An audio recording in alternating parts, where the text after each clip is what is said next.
duga nga punto, ang question sa divorce nga ginambal mo sa bahay ni Kristo, hindi explicitly mahambal gina siya, pero sa concrete nga kondisyon, ang pumuluyo maghusga anong right and what is wrong.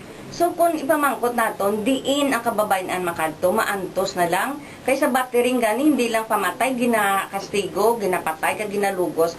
So hana isang kababayan ang divorce bill, ang mong solusyon. Although if you think it twice, nga direkta gid sa Biblia, nga iangkla sa hanay namon ang amon pagpati nga si Kristo maalwan mabuot nga tawo nga namagahatag sang solusyon. Ma'am Edna, ako gapati man kita tanan nga mga Katoliko dre kag mga Protestante gapati nga si Kristo maalwan mabuot kag mapinatawaron. Pero sa iya pagkaalwan pagka mapinatawaron kag sa iya kabuot nagtudlo plus siya nga pwede na mag-divorce. Ang concrete lang na ang term divorce, pero kung ikaw si Kristo, sa amo ni na mga kahimtangan, anong solusyon na isabat mo? Bala magaantos na lang. Kaya ang sa question sa divorce, hindi man simple gina-process na sa maayo.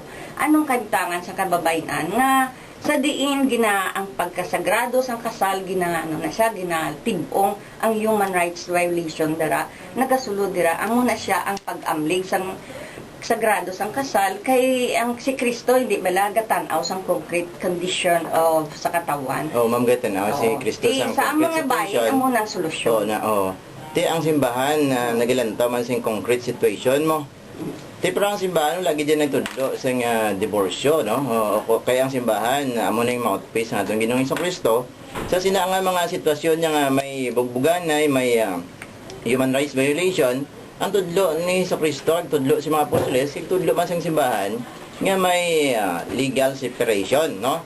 Kag ining pagbugbog ni pwede man ni ma-report sa sa police mo.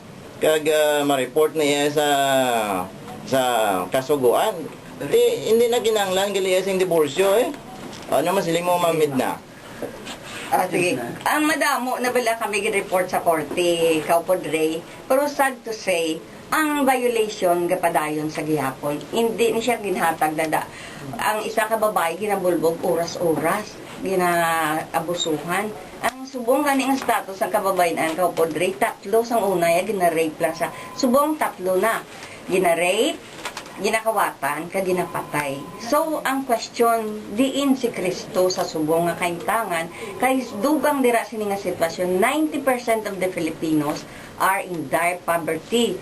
So kung sumaho naton ang konsepto sa pag-alagad sa pumuluyo kung ibase naton sa ara dubong sa gobyerno diin ang programa nga makasabat sini. Kay ginasaysay diri sa ini nga bill, ginahusisa matutuod anong basihan. Hindi lang simple nga click lang divorce na kamo.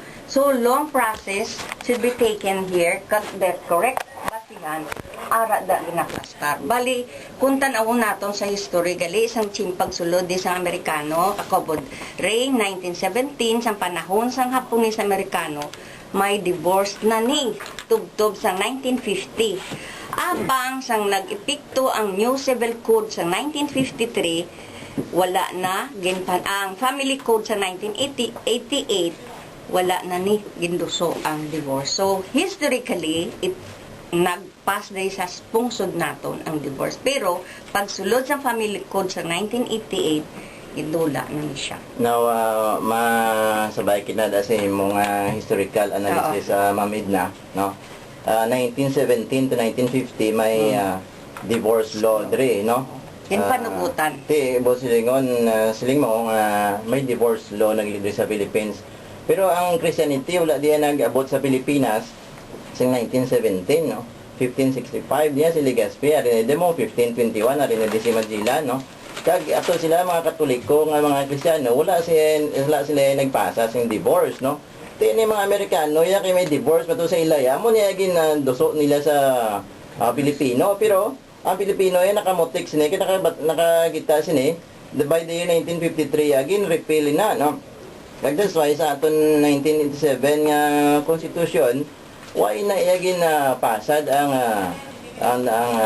divorce, no?